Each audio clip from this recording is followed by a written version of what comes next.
वक्रतुंड महाकाय सूर्यकोटिसमप्रभ निर्विघ्नं कुरु मे देव सर्वकार्येषु सर्वदा अज्ञानतिमिरान्धस्य ज्ञानाञ्जनशलाकया चक्षुरुन्मीलितं येन तस्मै श्रीगुरवे नमः। केयूरान् विभूषयन्ति पुरुषं हारान् चन्द्रोज्ज्वलाः न स्नानं न विलेपनं न कुसुमं नालङ्कृता मूर्धजा वाण्येकासमलङ्करोति पुरुषं या संस्कृता धार्यते क्षीयन्ते खलु भूषणानि सततं वाग्भूषणं भूषणम् यो जातो मरुदंशजः क्षितितले सम्बोधयन् सज्जनान् ग्रन्थयो रचयन् सुपुण्यजनकं श्रीदासबोधाभिधं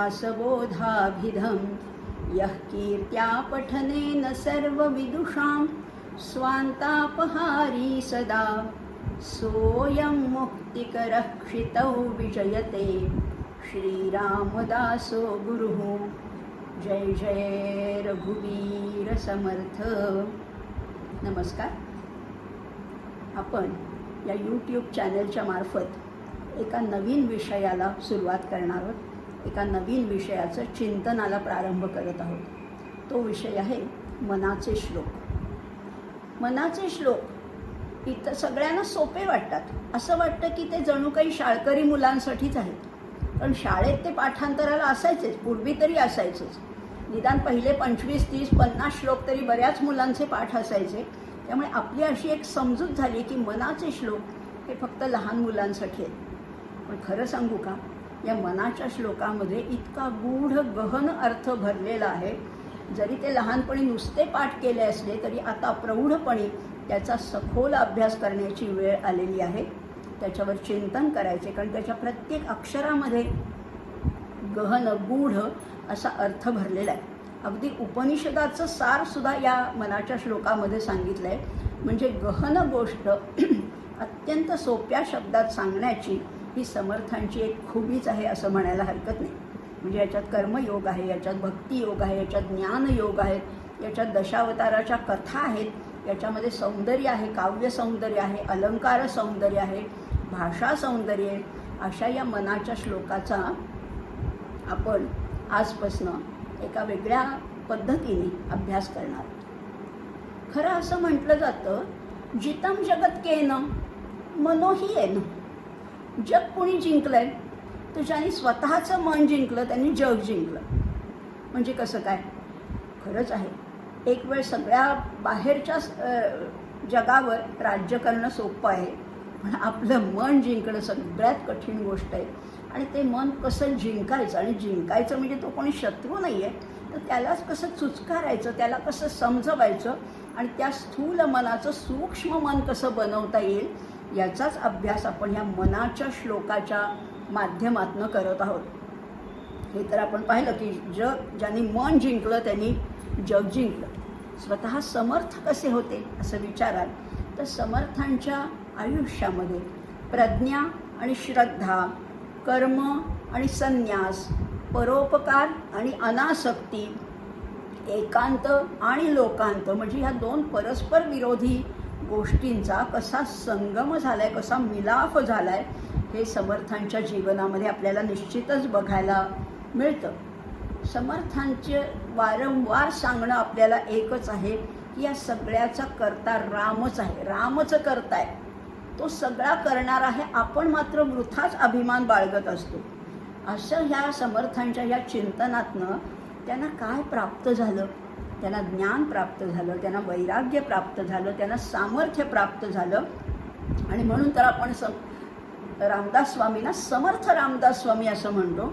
पण ते स्वतःला काय म्हणून घेतात, तर ते स्वतःला रामाचा दासच म्हणून घेतात।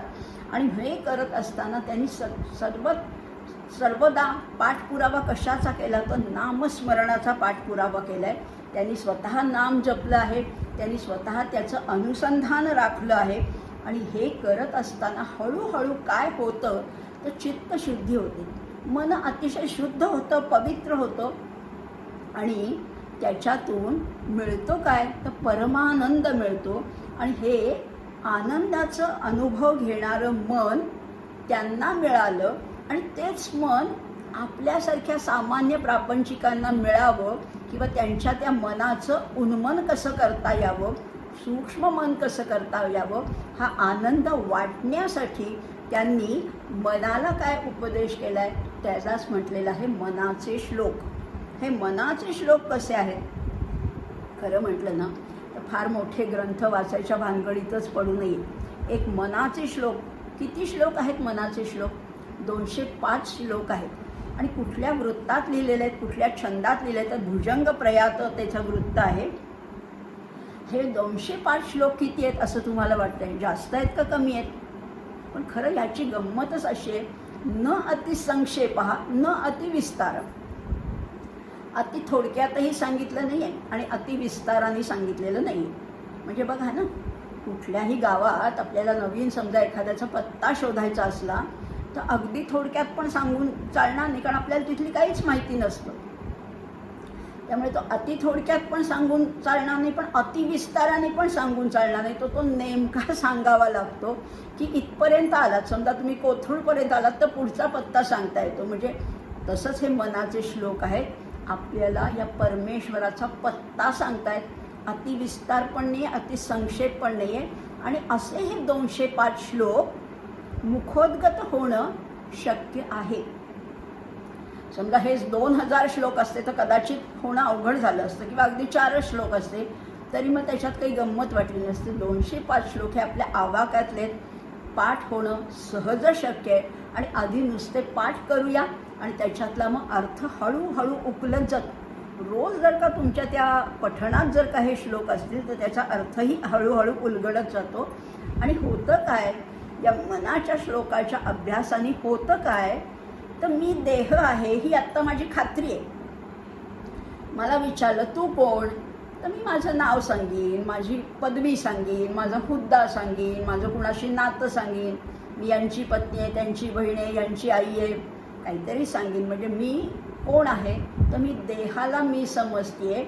तर मनाचे श्लोक काय करतात? मी देह आहे या भावनेकडनं मी देव आहे या भावनेपर्यंत आपल्याला हाताला धरून नेतात, बोटाला धरून मार्ग दाखवतात. आणि खरं सांगू का, त्या ईश्वर स्वरूपाची अनुभूती देणारे असे हे मनाचे श्लोक आहेत. इतके विलक्षण आहेत. ते साधे सोपे म्हणून कमी महत्त्वाचे किंवा कमी परिणामकारक आहेत असं अजिबात समजायचं कारण नाही आहे. साधे आहेत, सोपे आहेत, तोंडामध्ये शब्द बसणं अगदी सहज शक्य आहे, पण तरीसुद्धा त्याची परिणामकारकता मात्र कुठेही कमी होत नाही. हे आपलं जे मन आहे ना, मन, उपदेश कुणाला केला आहे? मनाला उपदेश केला आहे. पण मन कसं आहे सांगू का, या संपूर्ण विश्वमनाचाच ते एक अंश आहे. आणि ह्या मनाला जर का सूक्ष्म करत नेलं, त्याला व्यापक करत नेलं, तर या विश्वाची अनुभूतीसुद्धा आपलंच मन घेऊ शकतं. असं हे आहे. त्या मनामध्ये सुप्त सामर्थ्य आहे, पण आम्हाला दिसत नाही. आम्हाला त्या मनाचं सामर्थ्य ओळखताच येत नाही. आणि म्हणून हे ओळखता न आल्यामुळे आम्ही अज्ञानी राहतो आणि अज्ञानामुळे खरं तर दुःख भोगावं लागतं. म्हणून समर्थांनी समजावून कुणाला सांगितलंय तर ते मनाला सांगितलंय. आणि एकदा मनाला हे पटायला लागलं ना, हे जे समर्थ सांगतायत हे मनाला पटायला लागलं की गंमत काय होते, अज्ञानाचं आसनच मुळी डळमळीत व्हायला लागतं. अज्ञान घाबरायला लागतं आणि अज्ञान निघून जायला लागतं. त्यामुळे ह्या अज्ञानाला आधी काढून टाकायचे आणि तिथे ज्ञानाचं आसन स्थिर करायचे, दृढ करायचे. हे शक्य आहे का? तर शक्य आहे. 100% मनाच्या श्लोकावर विश्वास ठेवून जर का मनाच्या श्लोकाचं चिंतन मनन केलं, त्याचा निधिध्यास घेतला तर हे सहज शक्य आहे, फारसे कष्ट न करता. मोठाली उपनिषदं वाचू नका, गीताही नाही वाचली तरी चालेल. योग वासिष्ठ, विवेक चूडामणी या सगळ्याच्या पलीकडे अतिशय सोपे, कुणालाही म्हणता येईल. अगदी भाषा शुद्ध असो नसो कुणालाही हे म्हणता येईल, इतके सोपे हे मनाचे श्लोक आहेत. आणि मनाचा एक गुण आहे बरं का, गुणधर्मच मनाचा असा आहे की ज्याचं चिंतन करावं त्याचं रूप ते मन घ्यायला लागतं. आता चिंतन कुणा कसं करायचं आहे, तर क्रमाक्रमाने ह्या सूक्ष्माचं चिंतन करायचं. आणि सूक्ष्म कोण आहे बघा, हे सगळी महाभूतं ही स्थूलाकडनं सूक्ष्माकडे जाणारी आहेत. पृथ्वी, आप, तेज, वायू, आकाश, एक एक एक एक. पृथ्वी ही सगळ्यात स्थूल आहे आणि आकाश हे सगळ्यात सूक्ष्म आहे. आता ह्या आकाशालाही कवेत घेणारा जो परमात्मा आहे, जो परब्रह्म आहे, त्याचं चिंतन करायला लागल्यावर आपलं मनही तेवढं व्यापक, तेवढं सूक्ष्म होत जातं. आणि शेवटी काय होतं, तर शेवटी त्या परब्रह्माशी तदाकारता पावतं, तदरूप होतं, तादात्म्य पावतं. असं हे जर या मनाच्या श्लोकातून आपल्याला प्राप्त होणारं फल असेल, तर हे मनाच्या श्लोकाचा अभ्यास निश्चितच करायला हवा. आणि खरंच आहे, समर्थांनी हा स्वतः अनुभव घेतला आहे. स्वतः त्यांच्या मनाचं उन्मन झालं होतं आणि एका उन्मनी मनाच्या समर्थ पुरुषांनी केलेला हा आपल्याशी सुखसंवाद आहे. आणि हा सुखसंवाद म्हणजेच मनाचे श्लोक आहेत. हा मोठा उपदेश करून ठेवलेला आहे. जसं जसं वरवर पाहता, हे ढोबळ मानाने पाहता अत्यंत सोपे वाटतात, हां कळला अर्थ असं वाटतंय. पण जसजसा विचार करू, प्रत्येक श्लोक म्हणजे ही साखळी आहे बरं का, ही शृंखल आहे.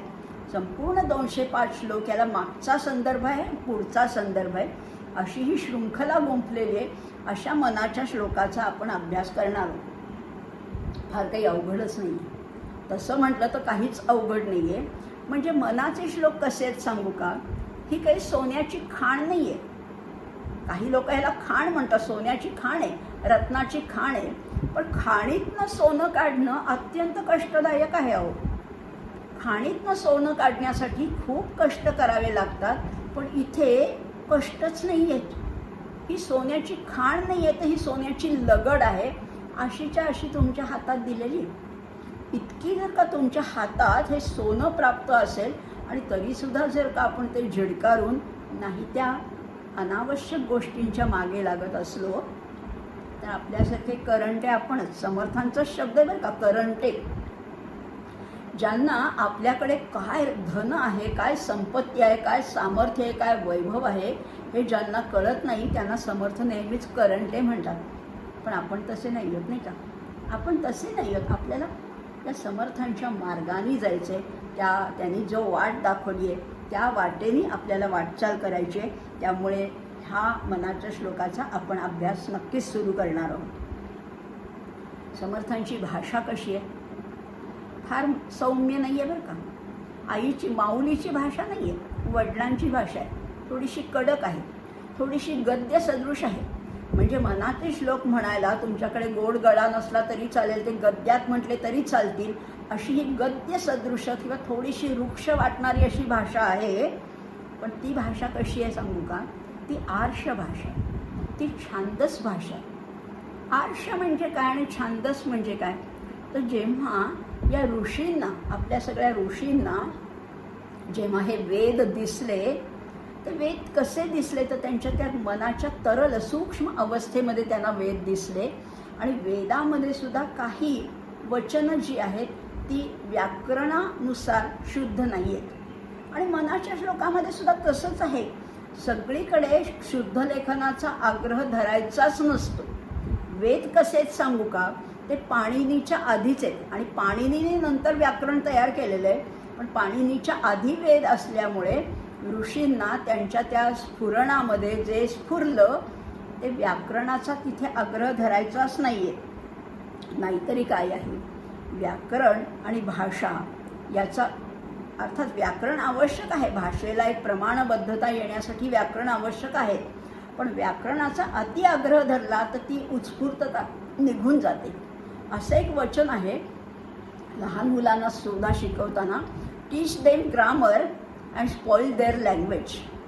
मुलांना फार व्याकरणाचा आग्रह धरला तर त्यांची भाषा, त्यांची उत्स्फूर्तता निघून जाते. किंवा असंही एका ठिकाणी म्हटलं आहे, grammar is a grade of the language. त्यामुळे तसं ग्रामरचा, व्याकरणाचा आग्रहच धरायचा नाही. पण कितीतरी ठिकाणी समर्थांच्या ह्या मनाच्या श्लोकामध्ये, 205 मनाच्या श्लोकामध्ये कितीतरी श्लोक आहेत जे आजच्या व्याकरणावर उतरत नाहीत. त्या कसाला न उतरणार आहेत. म्हणजे कधी समर्थ दीनानाथ म्हणतात, म्हणजे दी ऱ्हस्व आहे, कधी ते दीनानाथ म्हणतात, कधी आनंत म्हणतात. अनंत शब्द आहे खरा तर, पण समर्थ म्हणतात आनंत. गमू पंथ आनंत या राघवाचा. कधी प्रपंचिक म्हणतात प्रापंचिकाच्या ऐवजी, कधी वीख म्हणतात, कधी सुख म्हणतात, कधी विसरा म्हणतात. मग त्यांची चूक काढायची का आपण त्यांच्या चुका काढायच्या आहेत का? नाही, आपण बोध घ्यायचा आहे. आणि खरं सांगू का, फार व्याकरणाचा आग्रह धरायचाच नसतो. म्हणजे बघा एखाद्या स्त्रीने अगदी तेल लावून चापून चोपून वेणी घातली असली ती नाही जास्त छान दिसत. एखादी भुरभुरती वट तिला जास्त सुंदर करत असते. तसंच हे जे काही चुकीचे व्याकरणदृष्ट्या चुकीचे असं आपण म्हणतो असे काही शब्द आहेत. ह्याच्यामुळे उलट या समर्थांच्या वाङ्मयाला जास्त शोभा झाली आहे, कारण त्या व्याकरणाच्या बंधनात ते अडकलेले नाही आहेत. असं ही समर्थांच्या मनाच्या श्लोकाची भाषा आहे. तुम्ही म्हणाला मनाचे श्लोक घेताय ना, घेणार आहे ना, मनाच्या श्लोकाबद्दलच विचार करणार आहोत. पण आधी त्याची आपण थोडीशी पार्श्वभूमी समजावून घेणार आहोत. पण पार्श्वभूमी ह्या मनाच्या श्लोकाच्या मागे सुद्धा फार मोठा विचार आहे, फारच मोठा विचार आहे. म्हणजे या मनाच्या श्लोकातलं आपण काव्य सौंदर्य पण बघणार आहोत. आणि या मनाच्या श्लोकावर जगभरात बरं का, हे मनाचे श्लोक जरी मराठी भाषेत समर्थांनी लिहिलेले असले तरी जगभरामध्ये याचा अनेक भाषांमध्ये अनुवाद झालेला आहे. म्हणजे भारतीय भाषा तर आहेतच, कानडी आहे, तामिळ आहे, तेलुगू आहे, गुजराती आहे, अशा अनेक भारतीय भाषांमध्ये अनुवाद झालेला आहे. एवढंच कशाला, डॉक्टर लक्ष्मण हरद्वाणी यांनी तर सिंधी भाषेमध्ये हे मनाचे श्लोकाचा अनुवाद केलेला आहे. बघा इतके आकर्षित करणारे हे मनाचे श्लोक आहेत. आणि डॉक्टर विनीता महाजनी यांनी तर याचा जर्मन भाषेमध्ये अनुवाद केलेला आहे. इंग्रजीत तर अनेक लोकांनी याचा म्हणजे 10-12 इंग्रजी याच्या आवृत्त्या आहेत, इंग्रजीमध्ये अनुवाद केलेला असं आहे. हिंदीत सुद्धा याचं 7-8 जणांनी हिंदीमध्ये भाषांतर तर केलेलं आहे. आणि सुफी संत उर्दू एका संतांनी शाह तुराब अली अशा उर्दू संतांनी त्याचा मनसमझावन, काय सुंदर शब्द वापरला आहे, मनसमझावन असा या उर्दू भाषेमध्ये भावानुवाद केलेला आहे. मनाचे श्लोक साधे नाही आहेत, सोपे नाही आहेत, शाळकरी तर अजिबात नाही आहेत. जेवढा आपण त्याचा सखोल अभ्यास करत जाऊ तेवढे त्याच्यातलं सौंदर्य आपल्याला उलगडत जाणार आहे. समर्थांनी स्वतः दासबोधामध्ये सांगून ठेवलेले लेखन निरूपणमध्ये ह्या समासामध्ये सांगून ठेवलेलं आहे. लेखन कसं करावं, शाई कशी असावी, कागद कसे असावे, 2 ओळीमधलं अंतर कसं असावं, आणि हे सगळं जे त्यांनी सांगितलंय हे ह्याचं या मनाच्या श्लोकाची प्रत आजसुद्धा धुळे इथल्या वाग्देवता मंदिरामध्ये आजही पाहायला मिळते. आणि त्याच्यामध्ये हे सगळे निकष पाळलेले आहेत. अर्थात समर्थांनी सांगितलं आणि कल्याण स्वामींनी हे लिहून घेतलेलं आहे. त्यामुळे समर्थांचं जे सांगणं होतं ना, पहिले अक्षर जैसे लिखले ते शेवटापर्यंत राहिले, एके टाकेची लिहिले ऐसे वाटले पाहिजे. असाच समर्थांच्या मनाच्या श्लोकाची जी हस्तलिखित प्रत आहे ती आजही पाहायला मिळते, कल्याणाच्या अक्षरामध्ये आहे. जणू काही समर्थ सांगतायत आणि कल्याण स्वामी लिहित राहिले असा हा ग्रंथ आहे. एका बैठकीमध्ये हा ग्रंथ सिद्ध झालेला आहे, एका बैठकीत बरं का. आजही कल्याण स्वामींच्या अक्षरातली ही मनाची श्लोक आपल्याला पाहायला मिळते. कधी रचले हे मनाचे श्लोक, कधी रचले, काय प्रसंग घडला का? हो, प्रसंग घडला. समर्थांनी साफळ इथे त्यांना त्या डोहामध्ये त्या मूर्ती सापडल्या, त्या राम लक्ष्मण सीतेच्या मूर्ती सापडल्या. त्यांनी साफळ इथे सगळ्या लोकांच्या जनसमुदायाच्या श्रमातून एक सुंदर असं मंदिर बांधलं. आणि या मंदिरामध्ये दरवर्षी रामनवमीचा उत्सव चालायचा, दरवर्षी रामनवमीचा उत्सव चालायचा. पहिल्यांदा काय होतं, संख्या अतिशय कमी होती, तो लघुशरीरी असा उत्सव होता, लहानसा होता उत्सव. त्यामुळे तेवढ्यातल्या तेवढ्यात त्यांचं ते भागायचं. पुढे त्या उत्सवाचं स्वरूप फार मोठं होत गेलं. आणि ह्याच सुमारास शिवाजी महाराजांनी समर्थांचं दासत्व स्वीकारलं होतं किंवा त्यांचं अनुग्रह घेतला होता. आणि म्हणून मग शिवाजी महाराज म्हणले की या उत्सवासाठी मी काही धान्याची मदत पाठवतो. आणि म्हणून दरवर्षी या रामनवमीच्या उत्सवाच्या सुमाराला छत्रपती शिवाजी महाराजांकडनं दरवर्षी मदत येत होती. आता ही सगळी जरी मदत येत होती तरी समर्थांची निष्ठा काय होती? रामदाता हीच निष्ठा आणि भिक्षा काय आहे तर ही कामधेनू आहे असं समर्थांचं म्हणणं होतं. रामाचा उत्सव आहे, राम बघून घेईल असं समर्थ खरं तर आपल्या शिष्यांना सांगायचे. पण एक वर्षी काय झालं, नोकरशाहीची थोडंसं गफलत झाली असेल किंवा दुर्लक्ष झालं असेल, त्यामुळे एक वर्षी धान्य चाललं नाही शिवाजी महाराजांकडून. आता बाकीच्या शिष्यांना जरा काळजी वाटायला लागली की उत्सव तर आता 2 महिन्यावर आलेला आहे, अजून धान्य नाही आणि आता लोक दुरून दुरून त्या उत्सवासाठी येत होते. आता एवढ्या लोकांना जेवायला घालण्यासाठी धान्य कुठनं आणणार? एकदा असंच एका शिष्याने समर्थांजवळ बोलून दाखवलं की अहो उत्सव आता जवळ येत चालला आणि अजून धान्याची व्यवस्था झाली नाही. समर्थ त्याला हेच म्हणाले की अरे रामाचा उत्सव आहे ना, राम बघून घे, आपण कशाला काळजी करतो. खरंच आहे, समर्थांच्या म्हणण्यानुसार जो कोणी चिंता करतो ना, वैयक्तिक चिंता करतो, तो ती चिंता करणं म्हणजे त्या रामावर अविश्वास दाखवण्यासारखं आहे, तो बघेन. पण तरी शिष्यांची चुळबुळ वाढायला लागली. तेव्हा समर्थ म्हणाले ठीक आहे. आणि रात्री सगळं निर्वानिरव झाल्यावर, सगळे शांत झोपल्यानंतर त्यांनी कल्याणाला बोलवून घेतलं. काही कागद आणि टाक घेऊन तू माझ्याकडे ये. आणि समर्थांनी तिथेच सांगायला सुरुवात केली. ते म्हणाले की मी तुला जे सांगतो ते लिहून घे आणि ह्याच्या प्रती काढा उद्या, आणि शेजारच्या आसपासच्या गावामध्ये जाऊन तुम्ही हे श्लोक म्हणा आणि भिक्षा मागा. आणि समर्थांनी कल्याणाला रात्री सांगायला सुरुवात केली. गणाधीश जो ईश सर्वा गुणांचा, मूळ आरंभ तो निर्गुणाचा, नमो शारदा मूळ चत्वार वाचा, गमो पंथ आनंद या राघवाचा. समर्थ सांगतायत, कल्याण लिहून घेतो. किती वेळ गेला?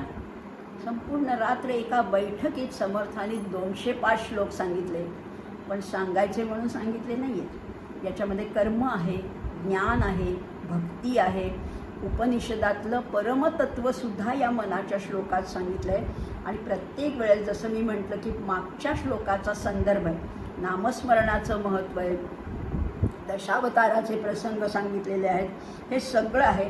हे सगळं एक टाकी कल्याणाने लिहून घेतलं आणि एका बैठकीमध्ये हे समर्थांनी सांगितलं.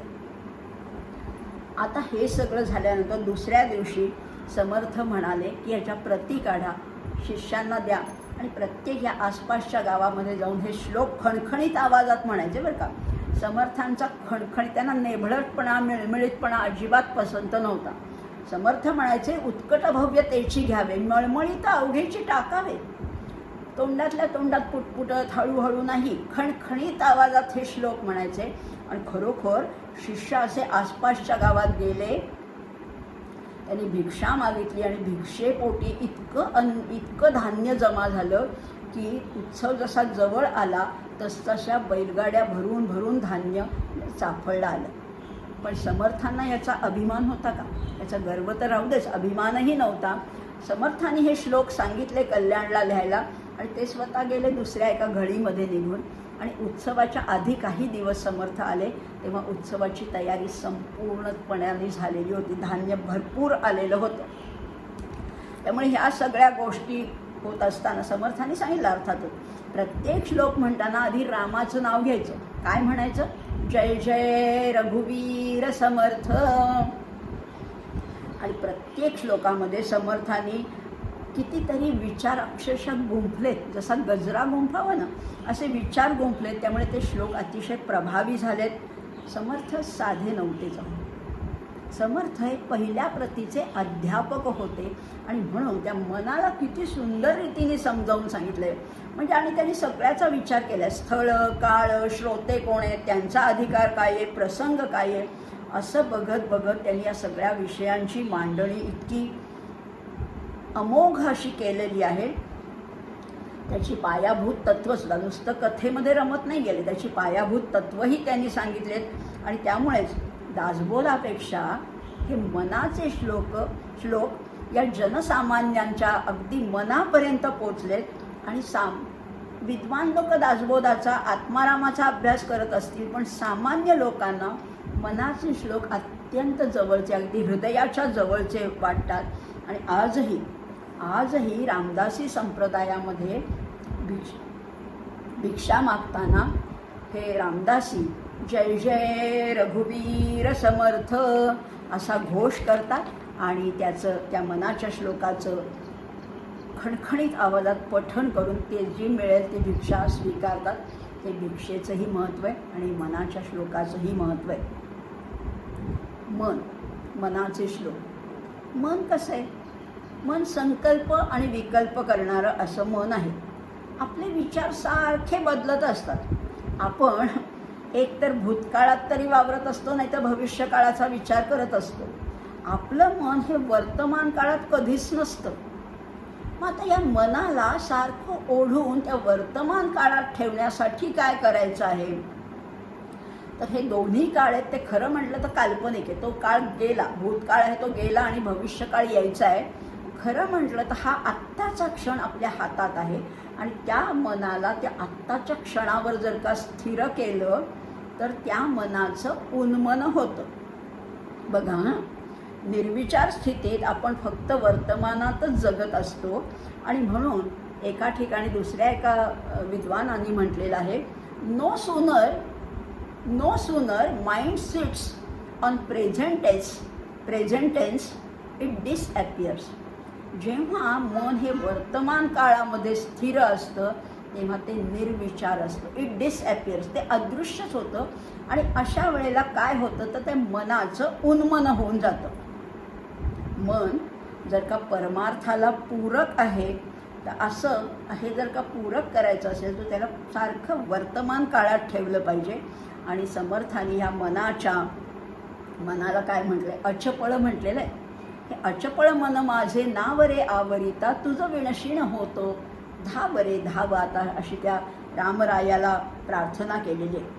आणि खरंच आहे, हा जो विचारांचा अनिरुद्ध प्रवाह आहे ना, सारखा हा प्रवाहाला अडवता येत नाही. मनातले विचार थांबवता येत नाही. मनाच्या म्हणजे विचारांच्या अनिरुद्ध प्रवाहालाच खरं तर मन असं म्हटलेलं आहे. पण जेव्हा ते मन निर्विचार होतं तेव्हाच ते एकाग्र होतं आणि अशा एकाग्र मनाला या सगळ्याचा विचारही करता येतो. अशा या मनाच्या श्लोकामध्ये काय आहे तर काव्य सौंदर्य अतिशय दडलेलं आहे. वेगवेगळ्या सौंदर्य आहे बरं का या मनाच्या श्लोकामध्ये. काय आहे तर बघा, हे मनाचे श्लोक कसे आहेत? हे उत्तम असं स्फुरलेलं काव्य आहे खरं म्हटलं तर. आणि काव्याची व्याख्या एका विद्वानाने अशी केलेली आहे, poetry is the spontaneous overflow of powerful feelings recollected in tranquillity. बघा, या सगळ्या या मनाला एकत्रित करून हा स्पॉन्टेनियस ओव्हरफ्लो आहे. हा उत्स्फूर्त असा प्रवाह आहे. आणि खरंच आहे, या मनोबोधामध्ये आशय आहे, अभिव्यक्ती आहे, आविष्कार आहे. अशा या मनोबोधाचं आपण चिंतन किंवा त्याचा अभ्यास करणार. आता समजा भाषाशास्त्राच्या दृष्टीने विचार केला तर या मनाच्या श्लोकामध्ये अलंकारांचं सौंदर्य आहे. भाषेला सुशोभित करणारे ते अलंकार. काव्याला सुद्धा अलंकारामुळे शोभा येते. आणि हे काव्य कसं आहे तर नुसतं उपदेशपर नाही आहे, तर त्याच्यामध्ये समर्थांच्या प्रतिभेचा आविष्कार आपल्याला बघायला मिळतो. आता बघा, या मनाच्या श्लोकामध्ये अनुप्रास किती वेळा आलाय? अनुप्रास याचाच अर्थ एक अक्षर वारंवार येणं. अनुप्रास किती वेळा आला आणि किती सुंदर. आणि नुसता आणायचा म्हणून आणलेला नाही आहे बरं का. तुमच्या माझ्यासारखे कवी नाही आहेत उगीच रला र आणि टला ट करायचं म्हणून. समर्थांनी काय सुंदर अनुप्रासात एकेका श्लोकाचं सौंदर्य, जर का नुसतं सौंदर्य या अंगाने विचार केला तरी ते विलक्षण असं आहे. समर्थांनी आता क्ष फार असं अनकॉमन आहे, कमी वापरलं जातं. पण समर्थांनी क्षचा सुद्धा वापर इतका सुंदर केला आहे. समर्थ म्हणतात, भवा भक्षिता रक्षिता रक्षवेना. काय म्हटलेलं आहे? जया चक्षुने लक्षिता लक्षवेना, भवा भक्षिता रक्षिता रक्षवेना, क्षयातीत तो अक्षयी मोक्ष देतो, दह्यादक्ष तो साक्षीने पक्ष घेतो. किती वेळा क्ष आलाय, पण कुठे रचना चुकली आहे का? कुठे अर्थाचा संदर्भ गळाला आहे का? कुठेही नाही. किंवा आता ळ अक्षर तर फारच कमी वापरलं जातं. पण समर्थ सांगतात अतिमूढ जो आहे ना त्याचं वर्णन करताना किंवा अविवेकी पुरुषाचं वर्णन करताना समर्थ म्हणतात, कळेना कळेना कळेना ढळेना ढळेना ढळे संशयोही ढळेना गळेना गळेना अहंता गळेना बळे आकळेना मिळेना मिळेना. किती वेळा ळ आलाय, काय सुंदर. पण आणि हे म्हणता म्हणता आपण त्याच्यामध्ये गुंतून जातो आणि नुसतंच गुंतून जात नाही तर ते आपोआप आपले पाठही व्हायला लागतात श्लोक. अशी या समर्थांच्या रचनेचं वैभव आहे. आणि समर्थांना हे सगळं लीलया साधलंय, त्याच्यासाठी फार प्रयत्न नाही, कष्ट नाही, काही नाही. समर्थांच्या मनाच्या श्लोकामध्ये प्रश्नालंकार पण अनेक वेळेला आलेला आहे. समर्थ आपल्यालाच प्रश्न विचारतात, म्हणजे मनाला विचारताय, जगी सर्व सुखी असा कोण आहे? काय उत्तर आहे याचं? हा प्रश्न कसा आहे सांगू का? रिटॉरिकल क्वेश्चन ज्याला म्हणतात, की प्रश्नामध्येच उत्तर दडलेलं आहे. जगी सर्व सुखी असा कोण आहे? तर कोणीही नाही असं उत्तर त्याच्यातच लपलेलं आहे. किंवा मृत्यूचं वर्णन करताना समर्थ म्हणतायत, मना सांग पा रावणा काय झाले? रावणाचं काय झालं? एवढी लंका होती, एवढं वैभव होतं, त्याचं काय झालं? असं समर्थ विचारतात. किंवा आपल्यालाच म्हणतात, समर्थाची या सेवका वक्रप आहे असा सर्व भूमंडळी कोण आहे? इथे समर्थ म्हणजे रामराया बरं का, समर्थ रामदास स्वामी नाही, रामराया. समर्थाची या सेवका वक्रप आहे असा सर्व भूमंडळी कोण आहे? प्रश्नही विचारलाय, अनुप्रासही साधलाय, अनेक प्रश्न समर्थांनी विचारलेले आहे. कधी कधी या मनाच्या श्लोकामध्ये आपल्याला विरोधाभास सुद्धा पाहायला मिळतो बरं का. समर्थच गमतीने म्हणतात, घरी कामधेनू पुढे ताक मागे. कामधेनू घरात असताना जो समोर ताक मागतोय किती दरिद्री आहे. पण आपली सुद्धा अवस्था काही वेगळी नाही आहे. आपल्याकडे एवढं वैभव आहे, त्या आत्मानंद आपल्याकडे ना आपण बाहेर शोधते. आपल्यालाच हे उपरोधाने म्हटलेलं आहे, घरी कामधेनू पुढे ताक मागे. किंवा समर्थ आणखीन सांगतात, जे उपनिषदात आहे ना तेच समर्थांनी सांगितलंय, म्हणे जाणता तो जनी मूर्ख आहे. जो स्वतःला जाणता म्हणतो ना, मला ब्रह्म कळलं बरं का, असं जो म्हणतो तो सर्वात मोठा मूर्ख आहे असं म्हटलेलं आहे. अतर्कासी तर्की असा कोण आहे? समर्थ प्रश्न विचारून त्याचं उत्तर आपल्याकडनंच काढून घेत आहे. हे सगळं करत असताना समर्थांनी दृष्टांत दिलेत, रूपक केली आहेत. दृष्टांत तर फारच सुंदर देतात. सदा चक्र वाकासी मार्तंड जैसा, उडी घालितो संकटी स्वामी तैसा. काय सुंदर सांगितलं. चक्रवाक पक्षाचं हे उदाहरण दिलेलं आहे. त्याच्यासाठी कोण धावून येतो? तो हा मार्तंड म्हणजे हा सूर्य कसा धावून येतो हेही सांगितलंय. चंद्राचं उदाहरण देताना सुद्धा, द्वितीयेसी संकेत जो दावी जेतो, तया सांडुनी चंद्रमा भावी जेतो. संकेत म्हणजे काय, द्वितीया म्हणजे काय, ते सगळं आपण पुढे मनाच्या श्लोकामध्ये बघणारच आहोत. फार एक एक श्लोक म्हणजे बोलू तेवढं खरंच तर कमीच आहे. रूपक म्हणताना सुद्धा ते सांगतात, रूपक मांडताना ते म्हणतात, तया पाहता पाहता तेची झाले, तेथे लक्ष आलक्ष सर्वे बुडाले. हे रूपकातून आपल्याला त्याचं महत्त्व सांगतात. कितीतरी वेळाला चेतना गुणोक्ती ह्या अलंकाराचा उपयोग करतायत, म्हणजे ते चित्र आपल्यासमोर उभं करतायत. दीनानाथ हा राम कोदंडधारी, पुढे देखता काळ पोटी थरारी. किंवा अशा अनेक उदाहरणं, म्हणजे रूपक आहे, चेतना आहे. उपमा तर काय, उपमांचं तर अगदी वर्षावच केलेलं आहे. म्हणजे नभासारिखे रूप या राघवाचे. असं हा राघव कसा या नभासारिखे, आणि खरंच आहे तो घनश्याम आहे. हा सावळा राम हा नभासारिखा असं म्हटलेलं आहे. अशी अनेक उपमाही त्यांनी दिलेल्या आहेत. अनन्वय अलंकारसुद्धा समर्थांचा आवडीचा अलंकार आहे बरं का. रघुनायका उपमा ते नसाही. त्याला उपमाच नाही आहे, अन्वयच नाही आहे, काही सांगताच येत नाही, त्याच्या तोडीचाच कोणी नाही असं म्हटलेलं आहे. तया एक रूपासी दुजेन साहे. त्याला दुसरं कोणी सहनच होत नाही, दुसरं कोणी त्याच्या तोडीचंच नाही असं म्हणताय. आणि यमक तर हा तर अगदी त्याचा प्राणच आहे. यमक तर प्रत्येक श्लोकामध्ये यमक आहेच. मना सर्वथा सत्य सोडू नको रे, मना सर्वथा मिथ्य मांडू नको रे. किंवा समर्थ म्हणतात, अयोध्या जशी त्यांनी वाहून नेली ती पुरी वाहिली सर्व जेणे विमानी, नुपेक्षी कदा रामदासाभिमानी.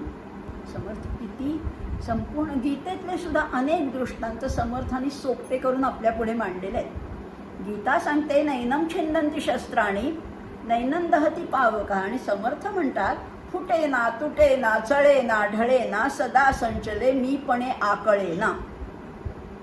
काय सुंदर सांगितले हो. किती बोलू खरं. अजून मनाच्या श्लोकाला एकाही श्लोकाला आपण सुरुवात केली नाहीये. पण हे पहिलं जे आपण प्रस्तावना बघतोय हेच इतकं गोड प्रकरण आहे. आणि खरंच आहे या सगळ्याचा अभ्यास जसा जसा आपण करत जाऊ तसं तसं आपण अंतर्मुख होत जाणार आहोत. या मनाच्या श्लोकाने म्हणजे गोंदवलेकर महाराजांनी तर म्हटले आहे काही बाकीचं वाचू नका, एका मनाच्या श्लोकाचा अभ्यास केलात ना पुरेसा आहे. बाकी काही वाचायची गरजच नाही आहे. किंवा अनेक संतांनी अगदी रमण महर्षींनी सुद्धा सांगितलं आहे की तुम्ही त्याच्यातला त्यांनी तर एकच श्लोक सांगितलं 117वा श्लोक वाचा तुम्हाला सगळं मर्मच कळून जाईल. अशा अनेक संतांनी विनोबासुद्धा म्हणतात, विनोबानी तर ह्याला मनोपनिषद असं म्हटलेलं आहे. अशा या मनाच्या श्लोकाचा आपण वेगवेगळ्या पैलूंचा त्याच्या वेगवेगळ्या प्रत्येक श्लोकामध्ये अनेक पैलू आहेत बरं का. म्हणजे आपल्याला आता पहिला श्लोक गणाधीश तर अगदी सोपा वाटतो, पण आपल्याला त्याचं कसे कसे श्लोक आपल्याला वेगवेगळ्या मुक्कामावर घेऊन जातात. आपलं शेवटचं अंतिम ध्येय काय आहे, अंतिम साध्य काय आहे हे सुद्धा आपण या मनाच्या श्लोकाच्या चिंतनातनं आणखीन जाणून घेणार आहोत. दर सोमवारी आणि दर शुक्रवारी सकाळी 11 वाजता या मनाच्या श्लोकाचं या यूट्यूबवर ते प्रसिद्ध होतील. तेव्हाही तुम्ही बघू शकता किंवा ते तुमच्या सवडीने कधीही बघू शकता. माधवी रघुवीर या माझ्या यूट्यूब चॅनलवर हे सगळे मनाचे श्लोक याचा आपण अभ्यास करणार आहोत. अनेक इतरही विषय आपण अभ्यासलेले आहेत, पण आता पुन्हा या नवीन विषयाचा आणखीन अभ्यास करणार आहोत. ज्यांनी हे चॅनल सबस्क्राईब केलं नसेल त्यांनी जरूर सबस्क्राईब करा. आणि त्याच्या तुमच्या कॉमेंट्सही स्वागत आहे. तुमच्या प्रतिक्रियासुद्धा सांगा. तुमच्या सूचना असतील, काही माझ्याकडनं त्रुटी झाल्या असतील तरी त्याही कळवायला काहीच हरकत नाही. आणि आपण पुढचे काही महिने या मनाच्या श्लोकाचा जरूर अभ्यास करणार आहोत. इथेच थांबूया.